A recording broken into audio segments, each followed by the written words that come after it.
오늘 거 시작해 봅시다.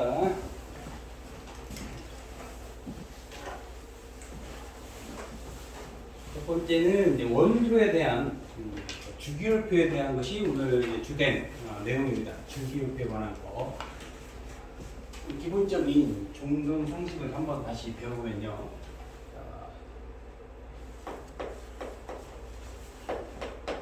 물질의 성질을 지닌 물질의 성질을 지니고 있다. 얘를 우리가 분자라고 합니다. 분자라고 하고, 이것보다 더 작은 성질을 띠고 있지 않은 것은 원자라고 하죠. 원자.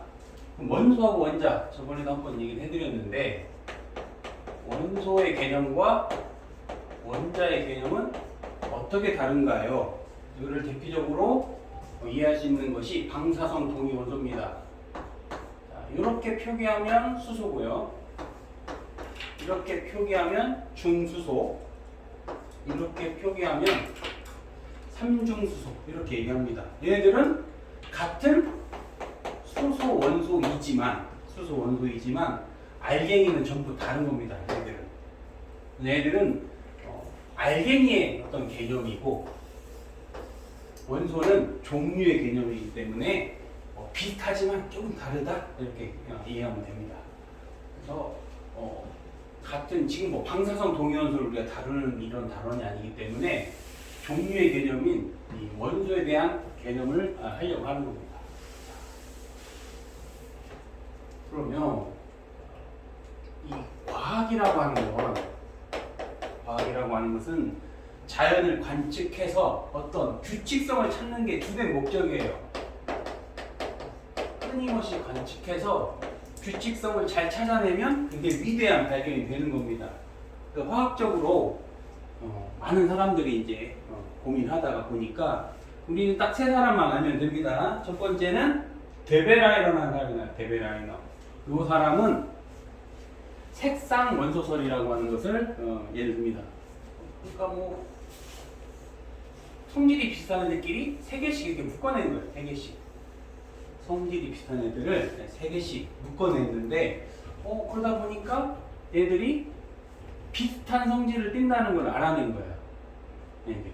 그러면 그 기준이 그러면 무엇이냐? 기준이 원자량이에요. 원자량. 기준이 원자량이다. 이러면은 A, B, C, 무거운 원소들로 이런 식으로 계속 나열하다 보니까 F, 여기는 뭐 L, 이런 식으로 무거운 순으로 쭉 나열하다 보니까, 이렇게 나열하다 보니까 같은 이런 곳에 있는 애들을 보니까 뭔가 비슷해. 성질이 비슷한 것을 찾습니다. 그래서 세 쌍씩 묶어내가지고 뭔가 규칙이 있구나, 이렇게 최초로 생각한 사람이 데베라이너인데, 그 다음에는 멘델레프라는 사람이에요. 멘델레프. 그럼 멘델레프는 원자량이 아닌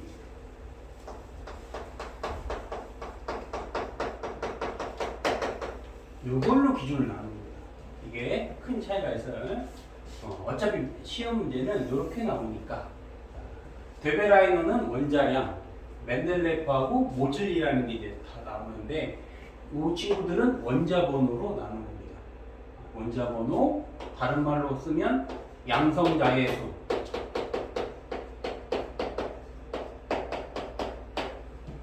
양성자 하나 있는 거, 2개 있는 거, 3개 있는 거, 4개 있는 거, 이렇게 계속 들여다 보니까 비슷한 성질을 띠는 어떤 규칙성을 찾아낸 겁니다.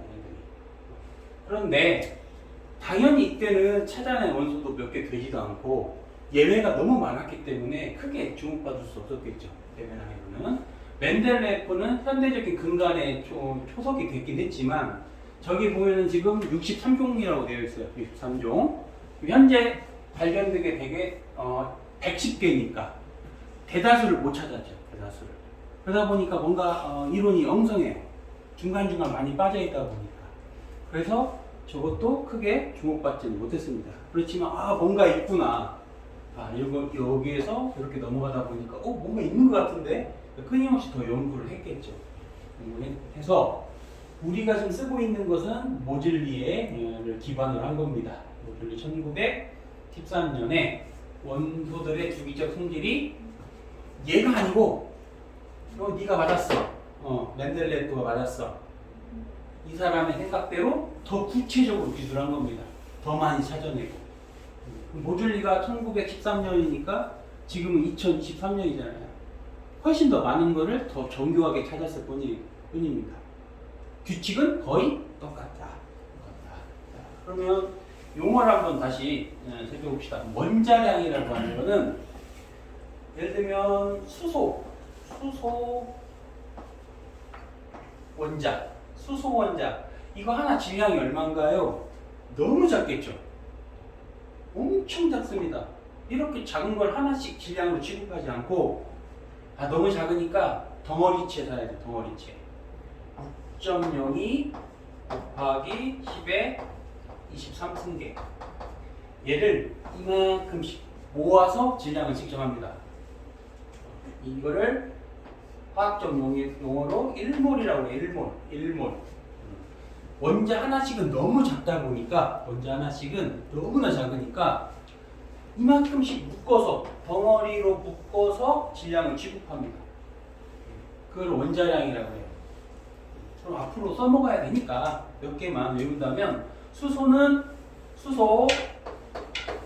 1g, 헬륨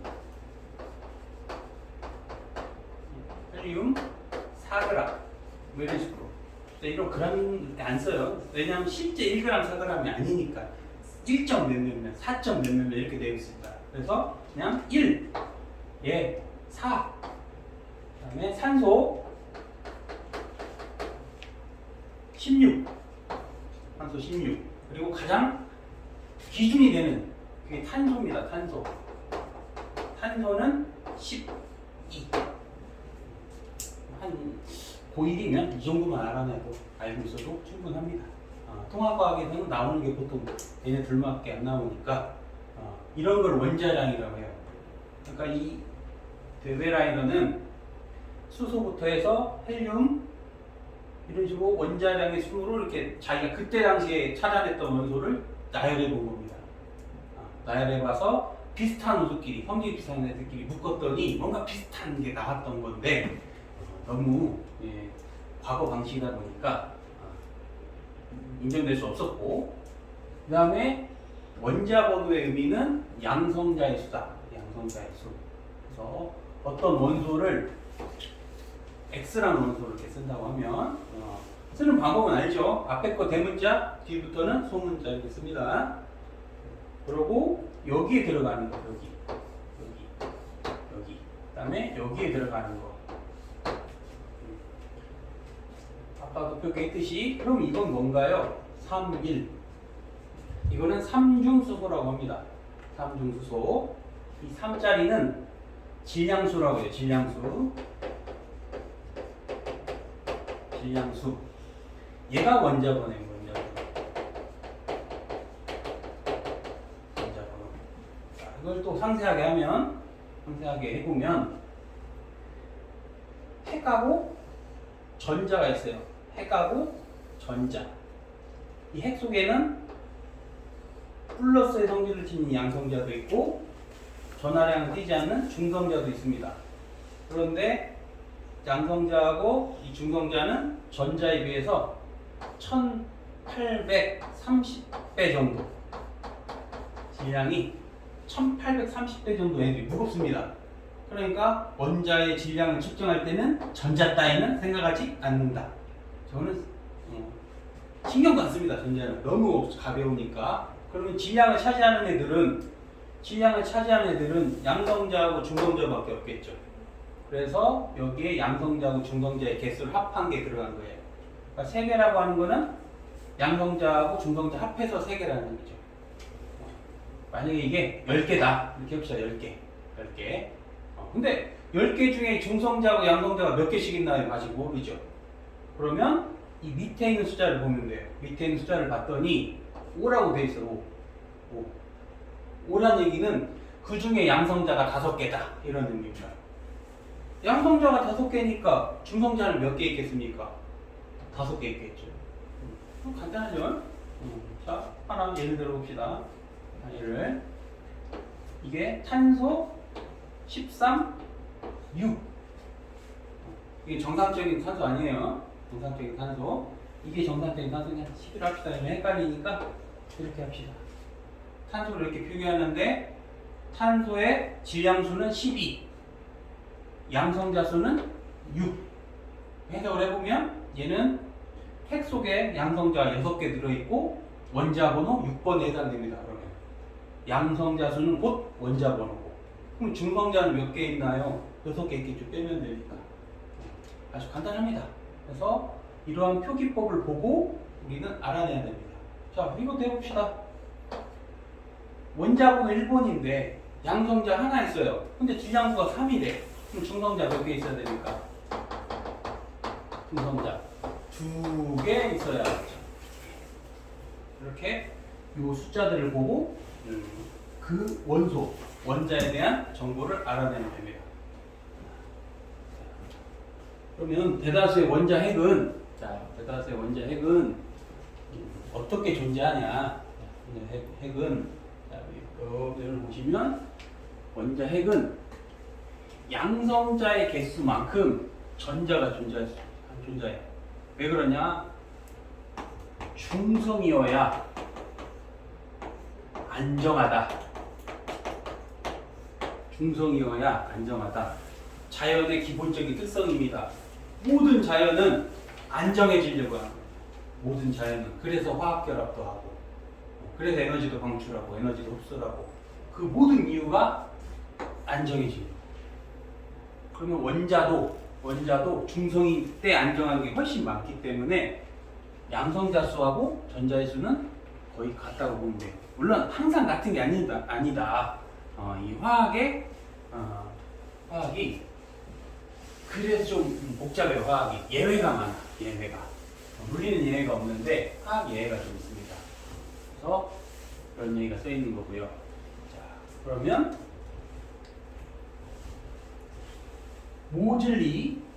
모질리의 생각을 따라서 우리가 현대적인 주기율표를 이제 분석을 합니다. 현대적인 주기율표는 무엇을 기준으로 한다? 원자 번호요. 원자 번호.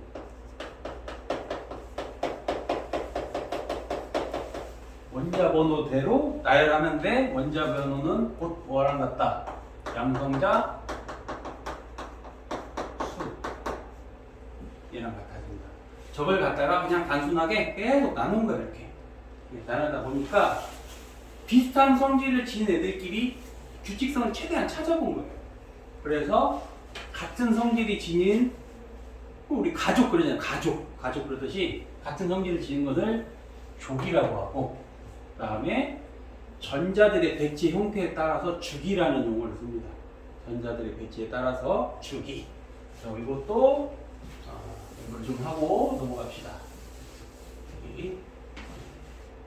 주기의 의미를 알아야 되니까요.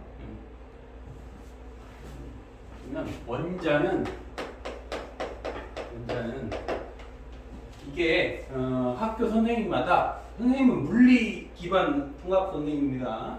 물리 기반 주로 하는 게 물리고요. 학교 가면은 통합과학을 가르치는 선생님이 물리 선생님일 수도 있고, 화학 선생님일 수도 있고, 생명 선생님일 수도 있고. 그래. 그러면 이제 화학 선생님 같은 경우는 이걸 또 자세하게 설명하는 사람들이 있어요. 원자는 최초로 원자라는 단어를 쓴 사람이 누구냐? 돌턴이라는 사람입니다. 돌턴. 중등과학 기억나나 모르겠어요. 돌턴이라는 사람.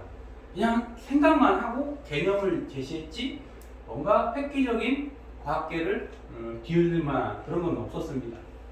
그러고 나서 돌턴에서 톰슨이라는 사람이 등장합니다. 톰슨. 그 사람이 최초로 전자를 발견해요. 전자라는 걸 발견해서 원자의 모습을 얘는 상상조차도 못했고 그냥 이렇게 생겼어 이런 거 했고, 얘는 나름 상상한 모델이 빵 속에 전자라고 하는 건포도가 이렇게 박혀있듯이 있을 것이다 이렇게 생각해본 겁니다. 그런데 받아들여지지 않았죠. 왜냐하면 이걸 가지고 화학규칙을 전혀 설명할 수 없으니까 받아들여지지 않았던 겁니다. 그러다가 톰슨 이후에 러더퍼드라는 사람이 나와요. 이거는 통합이 안 나와요. 있는 교재도 있고 없는 것도 있고, 아마 화학 기반 선생님이면 하시는 분이 많을 겁니다. 하시는 분이. 그래서 통합과학이 저번에 말씀드린 거와 같이 하자면 쉽다면 쉽고 어렵다면 어려운 학문이 이게 어디까지 해야 될지를 학생들이 감을 못 잡아요. 그것 때문에 어렵습니다. 러더퍼드는 최초로 양성자를 발견합니다. 한마디로 핵이 존재한다는 걸 알아낸 거예요. 그러면 러더퍼드 입장에서 자기가 생각하는 원자 모습은 원자 핵에 전자가 이렇게 돌고 있는 모습, 태양 주위를 지구가 돌듯이 양성자 주위를 전자가 이렇게 돌고 있는 모습, 이렇게 상상을 합니다. 이것을 행성 모델이라고 해요. 행성 모델. 그런데 이거는 왜 받아들여지지 않았냐? 전자가 움직이면 전자기파가 방출돼요. 전자가 움직이면 반드시 전자기파가 방출돼야 됩니다. 전자기학적으로. 그러면 전자기파가 하나의 에너지이기 때문에 인공위성이 에너지 이르면 추락할 거 아닙니까? 얘도 추락해야 맞아요. 물리학적으로는. 그런데 우리 이런 칠판이나 우리 몸을 이루고 있는 원자는 붕괴되지 않으니까 설명할 수 없는 거예요. 원자는 잘 있는데 붕괴되지 않고, 근데 네 이론대로라면 붕괴되어야 돼. 너 설명해봐. 못하죠. 그러니까 러더퍼드는 인정받을 수 없었던 겁니다. 그 다음에 이제 오늘 해야 될 게 이 모델인 거예요. 그러면 우리는 어떤 걸 갖다가 기술하냐? 보어라는 사람 거를 기술하게 됩니다. 보어가 그러면 러더퍼드의 문제점을 해결했냐? 그건 아닙니다. 해결한 거 아니에요. 나 잘 모르겠는데 전자는 특정 에너지 주위에 있으면 안정해. 왜 그런지 나도 모르겠어. 전자는 아무 데나 있는 게 아니고, 이 러더퍼드는 여기도 있을 수 있고 여기도 있을 수 있고 여기도 있을 수 있고, 아무튼 상관없이 돌기만 하면 되는데 얘는 그럴 수 없어. 얘는 여기 있을 수 없고 이런 데만 존재한다. 이런 이론을 제시합니다. 얼토당도 없는 이론이지만 이게 왜 받아들여졌냐? 이걸로 화학규칙을 설명하니까 잘 맞습니다. 신박하구나. 그래서 이 보호의 생각을 받아들이게 된 거고, 기본적인 화학적 지식은 전부 이 생각을 합니다. 이 생각이라는 거는 그러면 이게 하나의 전문 용어로 에너지 준이라고 해요. 전문 용어로 에너지 준이라고 하고, 안쪽이 낮은 상태, 바깥쪽으로 갈수록 높은 상태가 됩니다. 그래서 높은 데서 낮은 쪽으로 이동하게 되면, 높은 쪽에 낮은 쪽으로 이동하게 되면 얘가 또 높고 낮으니까 에너지를 방출해야 되겠죠.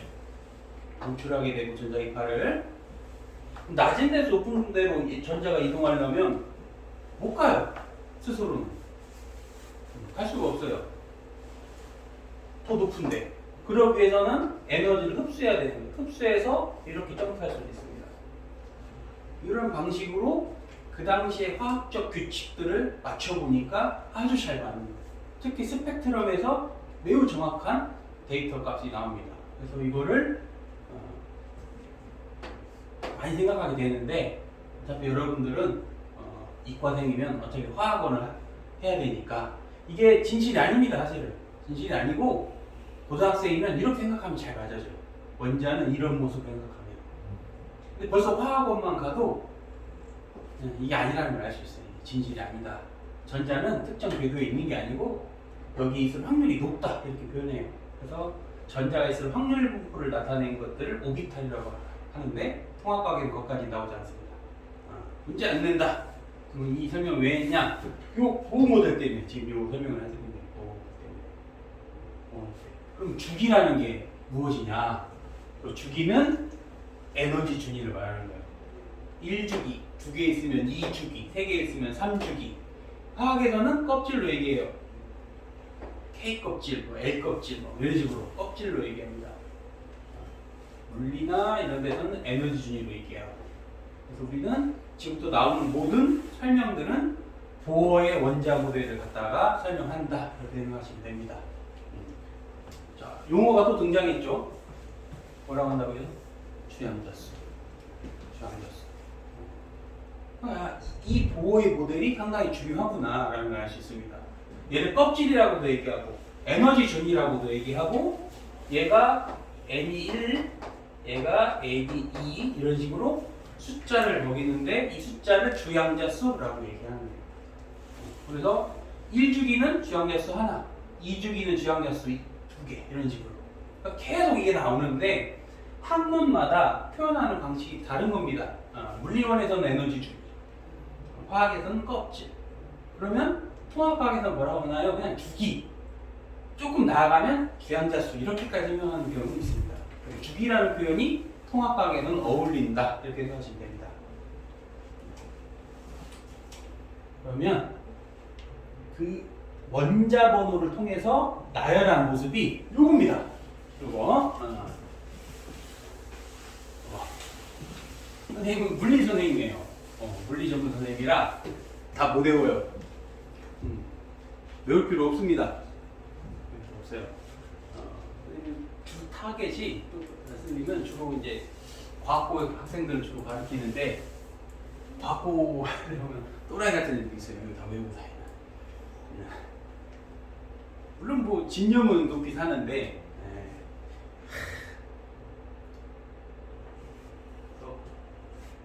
이 과학고 학생들은 면접이라는 걸 많이 보는데 이 과거 같으면 교수가 저는 주기율표 다 외웠습니다. 보면 이렇게 보는 시각도 있었죠. 과거에는. 요즘 시대에는 안 좋아해요. 그런 거를. 또라이는 뭐지? 이렇게 생각합니다. 요즘은. 면접의 스타일과 지금 현재 입학사정관제 선생님들이 좋아하는 학생은 다릅니다. 공부 잘한다고 좋아하지 않아요. 성실한 학생, 사고치지 않은 애들, 이런 애들을 좋아하는 거지. 이거 다 외웠다는 거는 어떻게 생각해야 될까요? 이미지가 좀 고집 있고 이렇게 생각하는 경우도 있으니까. 그러니까 굳이 이거를 외울 필요가 전혀 없다는 걸 말씀드리고 싶은 거예요. 왜 외웁니까? 외우기도 힘든데 외울 필요 없습니다. 그래서 이거를 정상 주기율표라고 본다면 정식 명칭은 표준 주기율표. 예. 근데 우리는 밑에 있는 것만 할 겁니다. 밑에 있는 거. 그만큼만 해요. 이거를 짧게 줄였으니까. 짧게 줄였으니까. 단기 주기율표. 이렇게 되고. 아무거나 다 붙여도 되지만, 우리는 이렇게만 할 겁니다. 저거만 하면 돼요. 딱 20개만 하면 됩니다. 20개만. 이걸 외우셔야 되고, 이거는 이대로 외우셔야 됩니다. 이대로. 자, 그러면 위에 거부터 한번 다시 해보면 지금 색깔별로 좀 구분이 되어 있습니다. 색깔별로. 그래서 이쪽으로 갈수록 금속성이 강해지고요. 일로 갈수록 이렇게 갈수록 비금속성이 강해집니다. 그러면 여기 파란색들 이런 아이들이 있죠. 이런 원소들. 얘네들은 금속도 비금속도 성질이 좀 섞여 있는 그런 준금속이라고 하는데 안 물어봅니다. 통합과학에서는 물어보지 않아요. 통합과학에서는. 그러면 자 족과 주기에 대해서 한번 얘기를 해봐요. 자, 그러면은 얘네들을 여기 1주기는 원자핵에 하나겠죠. 전자가 있을 껍질이 하나. 주양자수 1번 이렇게 얘기하는 거고요. 여기 두 번째 줄은 원자핵에 하나, 2개 이런 식으로 그리면 되겠죠. 세 번째는 하나, 두 개, 세 개 이런 식으로 그리면 됩니다. 그래서 껍질이 하나면 1주기, 껍질이 두 개면 2주기, 껍질이 세 개면 3주기 이런 식으로 돼요. 자, 그러면 이 1주기에는 전자가 채워지는데 1주기에는 두 개가 채워질 수 있어요. 두 개가. 2주기에는 자, 1주기에 두 개 채워지고 요 2주기에는 8개까지 들어갈 수 있습니다. 얘는 두 개, 8개, 8개까지 채울 수 있어요. 왜 그런가요? 모르죠. 자연이 이렇게 생겼고 우리는 관측한 것 뿐이니까 모르죠. 정확한 이유는. 보통 이 3주기까지 2, 8, 8, 18 이렇게 얘기를 합니다. 2, 8, 8, 18 이렇게 들어가요. 전자가 들어갈 수 있는 게 전자가 하나이면 1족, 전자가 두 개이면 2족, 전자가 3개이면 13족이라고 불려요. 총 1족에서 18족까지 있는데 그럼 10개, 중간에 10개 어디 갔나요? 지금 4족을 보면 3번부터 12번까지가 있는데 얘네들은 우리가 배우지 않습니다. 전이금속이라고 해서 화학 전문 파트에서 할 거예요. 그거는 성질이 복잡하니까 얘를 건너뛰고 그래서 13족 이렇게 얘기하는 겁니다. 그래서 이걸 싹 빼낸 것이 밑에 있는 그림이에요. 이렇게 밑에 쟤는 다 빼내고 축약하자면 1족은 전자 하나 있고 2족은 전자가 두 개 있는 거고 13족은 3개 있는 겁니다. 그러면 중간에 10개 빠진 이유가 우리가 다루지 않는 분야여서 전이금속이라는 것 때문에 다루지 않는다. 그래서 3주기까지밖에 안 합니다. 그래서 전이금속을 안 배울 테니까 딱 칼슘까지만 우리가 해결하는 거예요. 왜 그런가요? 선생님 뭐 화학 전문 선생님은 아니어도 이 뒤로 갈수록 또 잘 안 맞아요. 뭔가 몇 가지가 잘 맞고 뭔가 또 학적으로 잘 안 맞아서 조금 더 디테일을 감해야 됩니다. 우리는 딱 20분까지 외우셔야 되고 여기서 이 붕소하고 이 규소라고 하는 붕소하고 규소라고 하는 건 중금속이니까 이거를 나누는 학교가 있고 그냥 무시하는 학교가 있을 겁니다. 붕소하고 규소를 무시하면 그냥 비금속이라고 생각하면 돼요. 붕소하고 규소를 무시하면 그렇게 물어보는 선생님도 없겠지만 그래서 이쪽으로 갈수록 금속성, 일로 갈수록 비금속성 이렇게 됩니다. 화학은 예외가 항상 존재한다고 그랬죠. 이쪽은 금속성인데 수소는 비금속입니다. 수소는 예외가 있죠. 저쪽에서 수소는 일로 가야 되는 겁니다.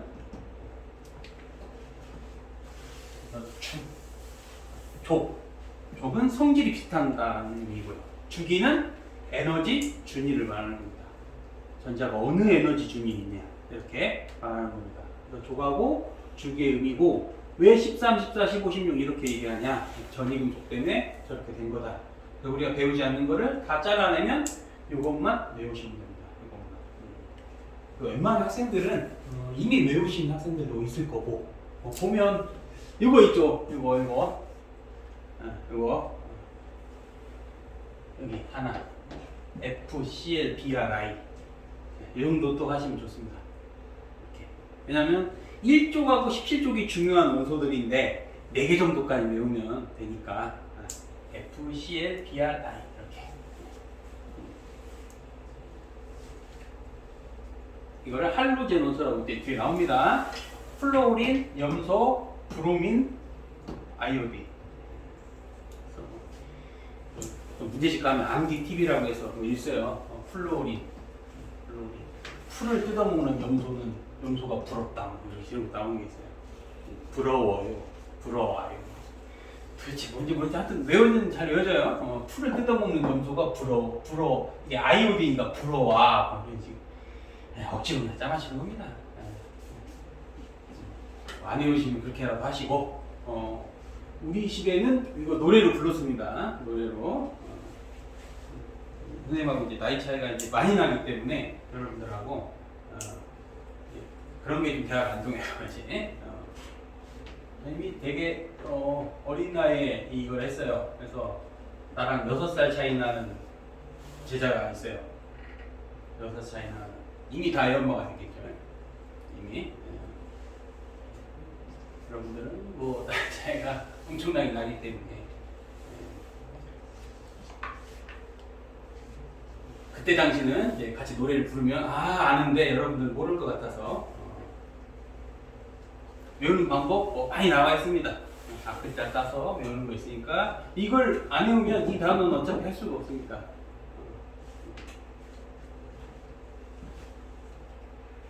다음 주에 확인 한번 하겠습니다. 20분까지 외웠는지 줄 맞춰서 쓰기 한번 해볼게요. 그래서 못하는 사람 없더라고요. 보면 외우는 거는 선생님보다 더 학생이 잘하지 않냐. 그래서 그 다음에 이제 그러면 주기율표에서 이제 특징들을 살펴봐야 되겠죠. 금속은 어떤 특징을 갖고 있고 비금속은 어떤 특징을 갖고 있는지 해봐야겠죠. 자, 첫 번째 금속성 원소가 주기율표에서 오른쪽에 있는 아이들, 오른쪽에 있는 애들 대표적으로 수소 밑에 리튬이 있고요, 나트륨이 있고 칼륨이 있고 이런 애들이 이제 대표적인 금속입니다. 애들이 금속성이라는 것을 띠는데 얘들은 특징이 고체 상태로 실온이라는 거는 이렇게 생각하면 실온 다 다르긴 한데 25도씨를 보통 기준으로 하더라고요. 실온이라고 하면 어떤 데는 15도 이렇게 나오는데 25도씨 정도를 기준으로 했을 때 고체로 존재한다. 고체로. 그러면 또 특징들 잘 나옵니다. 그것도 외우셔야 돼요. 첫 번째, 광택이 있다. 광택. 자, 이걸 좀 자세하게 한번 해보겠습니다. 광택에 대해서 한번 설명해볼게요. 자, 원자핵에 전자들이 원자핵에 이렇게 붙들려 있기도 하는데 이 금속들의 특징은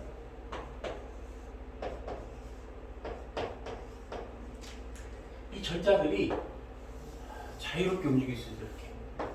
이렇게 얘 특징입니다. 금속결합이라고 하는 특징이에요. 그러니까 금속결합을 이해하면 저 얘기를 전부 다 이해할 수 있습니다. 특이하게 금속애들은 전자를 서로 공유합니다. 서로 자기 것처럼 쓸 수 있어요.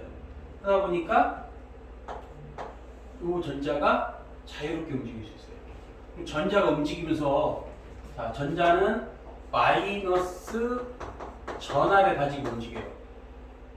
전하가 움직이는 게 전기적 성질이고 전하가 움직이는 게 전기적 성질이 될 거고요.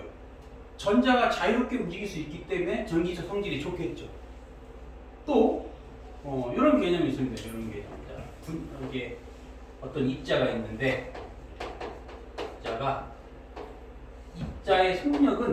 입자의 속력은 열 에너지와 같다 이렇게 생각하시면 됩니다. 열 에너지가 크다, 온도가 높다, 빠른 입자. 열이 적다, 온도가 낮다, 속도가 느리다 이렇게 표현합니다. 그럼 열을 전달하려면 이렇게 전달되는 거예요. 얘는 고온이고 멈춰있는 입자는 저온이겠죠. 충돌하면 빠른 게 더 빨라지고 이런 게 안 되죠. 얘는 느려지고 얘는 빨라지겠죠. 이 말을 해석하면 얘가 갖고 있는 에너지를 얘가 조금 가져갔다 이렇게 얘기할 수 있겠죠. 이게 열을 전달하는 방식입니다. 그럼 열을 전달하려면 어찌됐든 누군가 움직여서 충돌해야겠죠. 열을 전달하는 방식이 충돌해서 에너지를 나눠가는 거예요. 폭력을 나눠가는 거 이런 식으로 생각하면 됩니다.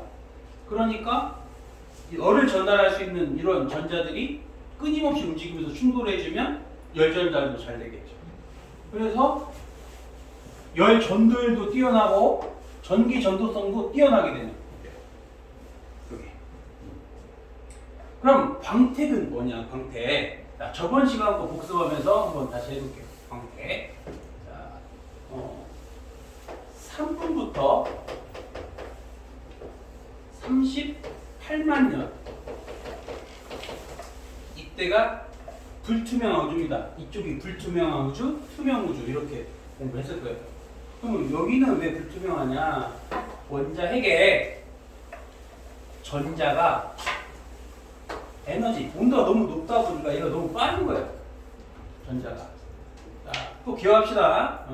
물리학적으로 전자가 움직이면 전자기파가 분출된다.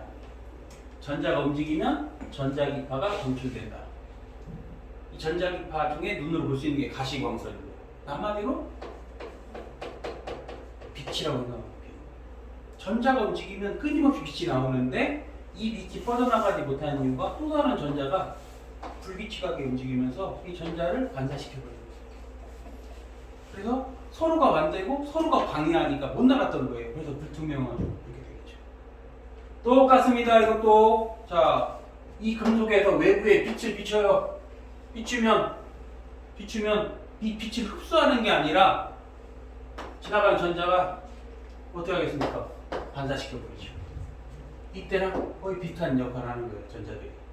전자들이 자유롭게 움직일 수 있다 보니까 들어오려고 하는 빛을 반사시켜버립니다. 빛을 반사시켜버리니까 광택이라는 게 나겠죠. 광택.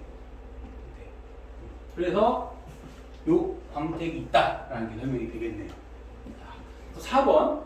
4번을 위해서 네, 그림을 내가 놨는지 뒤에 있긴 한데 그립시다. 그릴게요. 뭐 뒤에 또 나오니까 그립시다. 뒤에 그림을 놓긴 했는데 자, 그려봅시다. 자, 네 번째, 금속의 성질 중에서 광택은 연성과 전성 무슨 얘기냐? 이게 용어가 바뀌어서 늘어나는 정도, 그러니까 뽑힘성, 그다음에 펴짐성 이렇게 바뀌었어요. 왜냐면 이게 한자어니까 연성, 전성이라고 표현한 학교도 있을 거고, 근데 표준 통합과 책은 뽑힘성, 늘어나는 정도, 펴짐성 이렇게 얘기해요. 자, 해봅시다. 이거 뒤에서 나오긴 하는데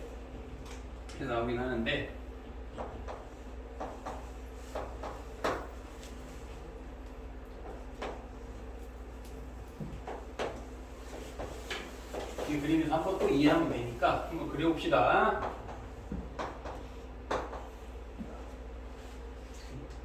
어떤 물질이 이러한 결합을 하고 있으면 만약에 이 전자가 양성자에게 억압되어 있는 상태라고 해요. 그럼 힘을 딱 가해 얘한테. 아니면 얘한테 힘을 가하는 거야. 그러면은 얘가 튀어나와야 되니까 어떻게 되겠어요? 튀어나와야 되니까. 그렇네. 예. 에이.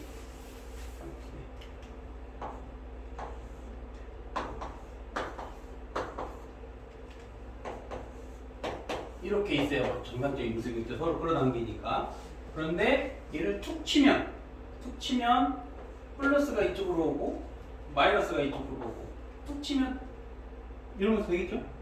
뭐가 생깁니까? 이렇게 서로 청력이 생겨버리니까 이러한 결합 구조면 그냥 부서지는 거예요. 이렇게 서로 밀어내니까 이렇게 분리돼 버려요. 이렇게 되면 이러한 성질을 띠는 것도 있는데 이 금속은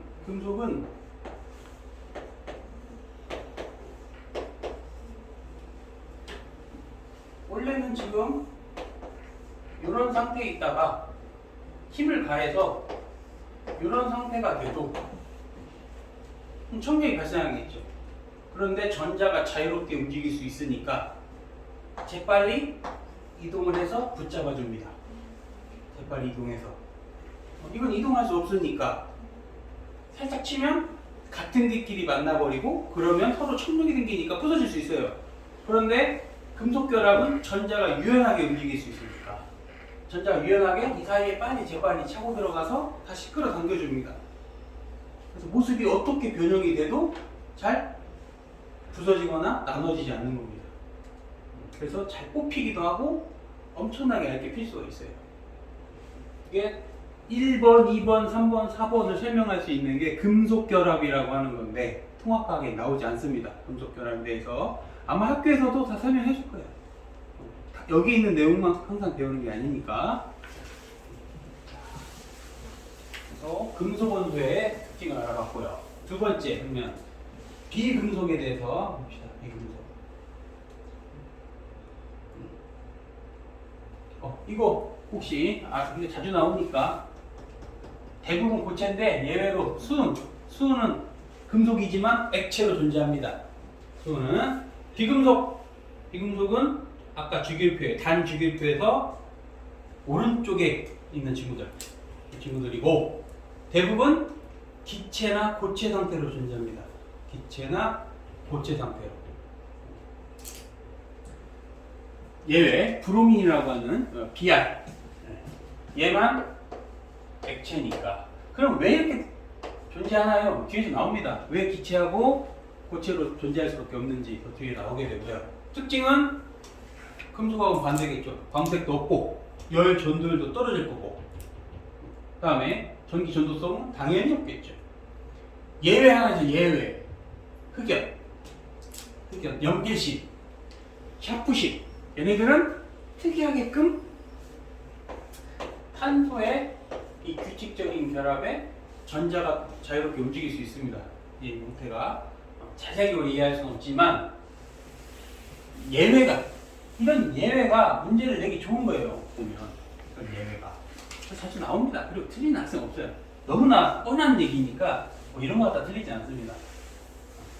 그리고 얘들은 전자를 얻어 음이온이 되기 쉽다. 이렇게 되어 있죠. 금속은 전자를 얻어서 양이온이 되기 쉽다. 자, 이 얘기를 한번 해봅시다. 이 얘기. 자, 그럼 다시 앞쪽으로 와서, 자, 요걸 와서 계속 주기율표로 되는 거예요. 몇 개를 한번 그려볼게요. 자, 수소는 1번이니까 이 궤도에 전자 하나. 이렇게 그리는 거예요.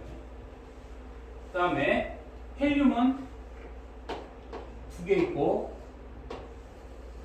여기에 하나, 2개 이렇게 그리면 돼요. 자, 그 다음에 리튬은 3번이고요.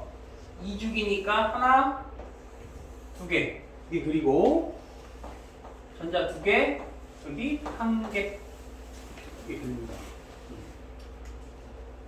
그러다가 여기 플로린 나오는 플로린 그려보면 플로린은 자, 몇 번이니까 9번이죠. 숫자로 넣으면 1, 2, 3, 4, 5, 6, 7, 8, 9 9고요. 예. 하나 전부 차고 두 번째 궤도에 전자가 하나, 둘, 셋, 넷, 다섯, 여섯, 7개 하고 하나 비어있어요. 이렇게 하나 더 들어가 있었는데 비어있습니다. 이런 모습.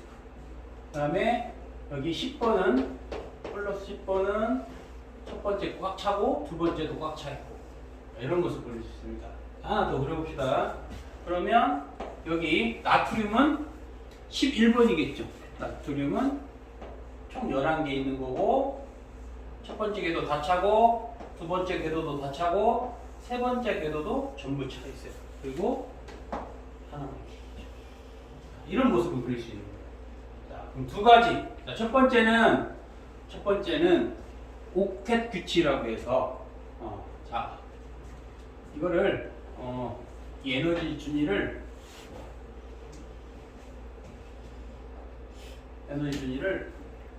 표현하자면 이렇게 들어갈 수 있다고 했죠. 여기 첫 번째는 전자 2개, 8개, 여기도 8개, 여기는 총 18개 들어갈 수 있는데 굳이 여기까지 하지 않는다.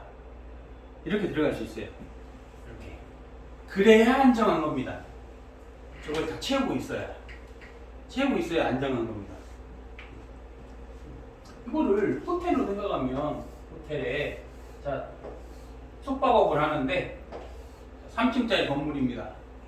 자 1층은 잡다한 게 많이 있으니까 방이 몇 개 있겠죠. 여기 방 2개 있고 여기 방 8개 있고 여기 방 8개 있어요. 근데 투숙객이 9명 왔어요. 9명. 방 9개 필요하잖아.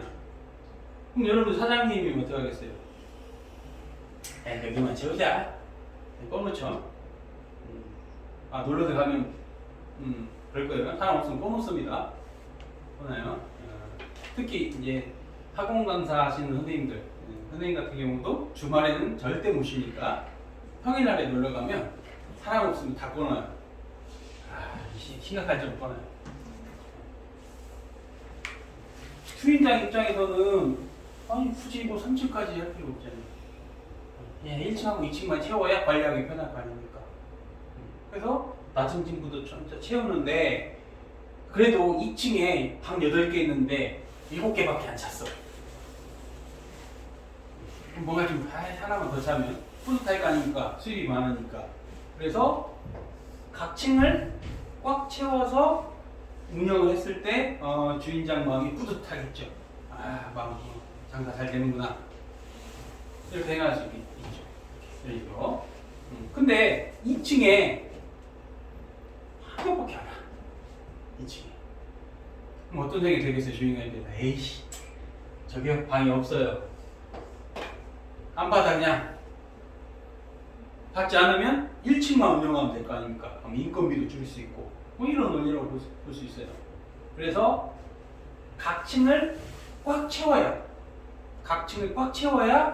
가장 안정합니다. 이게 18쪽입니다. 18쪽은 각 층을 가장 안정하게 채운 거예요. 안정하기 때문에 얘네들은 아무 짓도 안 해요. 얘들은 안정하기 때문에 반응에 참여하지 않습니다. 반응을 참여하는 이유는 더 안정해지려고 하는 건데 얘들은 이미 안정하잖아요. 그래서 활성화되지 않는다. 비활성 기체. 비활성 기체. 얘가 헬륨이고요. 네온, 아르곤 뭐 이런 게 있습니다. 비활성 기체. 자, 이게 문제집을 살펴보니까 이게 나오더라고요. 이게 적었으니까 등 합시다. 등 나올 때 LED 나올 때 합시다. 그냥 LED 나올 때 이게 등으로 나오더라고요. 얘가 가장 안정하다. 그러면 여기 1번 애들은 이거 손님을 내쫓으면 이거 손님을 차라리 내쫓는 게 더 안정한 겁니다. 손님을 내쫓는 게. 그래도 안정해 보이는 손님을 내쫓아야. 그래서 마이너스를 하나 내쫓으면 정기적으로 양성자가 많죠. 그래서 플러스적인 성질을 띈다. 그래서 양이온이 되는 겁니다. 그러면 여기 사장님은 2층 어차피 문 연 거 한 명 더 채우면 좋잖아요. 수입이 더 많을 거 아닙니까? 어떻게든 채우려고 하겠죠. 그래서 채워지면 이 안에는 양성자가 9개밖에 없는데 전자가 하나 더 들어왔으니까 정기적인 성질이 마이너스들이 되는 겁니다. 그래서 양이온이 되고 음이온이 된다. 이 설명이 되는 겁니다. 자, 두 번째 이제 더 디테일하게 물어봐요. 화학은 그렇게 어렵지 않아서 좀 디테일하게 물어봅니다. 그러면 자, 수소하고 리튬하고 나트륨하고 누가 클까? 크기가. 자, 크기만 봐도 누가 커요? 얘가 크겠죠. 이거는 뭐 모를 수는 없어요. 그림만 봐도 당연히 얘가 크겠지. 그러면 여기 리튬하고 여기 마그네슘 플러스 12 마그네슘 하나, 두 개, 세 개의 전자가 이렇게 있겠죠. 누가 클까요? 크기가. 이러면 그 다음으로 간 겁니다. 이건 더 일로 갈수록 커지죠? 일로 갈수록? 이건 알겠어. 그럼 일로 가면 작아집니다. 왜 작아지냐? 안쪽에 플러스가 많고 마이너스가 많을수록 전기적 인력이 더 생기니까 더 잡아당기고 이렇게. 그래서 가장 같은 주기 중에서는 가장 작은 게 누가 될까요? 그러면 얘네들이겠죠. 크기가 커져. 그런데 일로 갈수록 플러스하고 마이너스의 전기적 인력이 커지니까 잡아당기는 힘이 커집니다. 그래서 더 작아집니다. 이쪽으로 갈수록 작아진다. 이렇게 되는 겁니다. 자, 이런 것도 등장을 합니다. 그 다음에 반응성. 이거는 뒤에 더 합시다. 반응성에는 또 나오니까 일단 주기를 보고 큰 틀, 족이 무엇이고 주기가 무엇이냐. 주기는 껍질이다. 족은 성질이 비슷한 애들끼리다. 얘들끼리 성질 비슷하고 비슷하고 비슷하고 비슷하고 이런 식으로 성질이 비슷한 것을 족이라고 한다. 이렇게 이야기할 수 있습니다.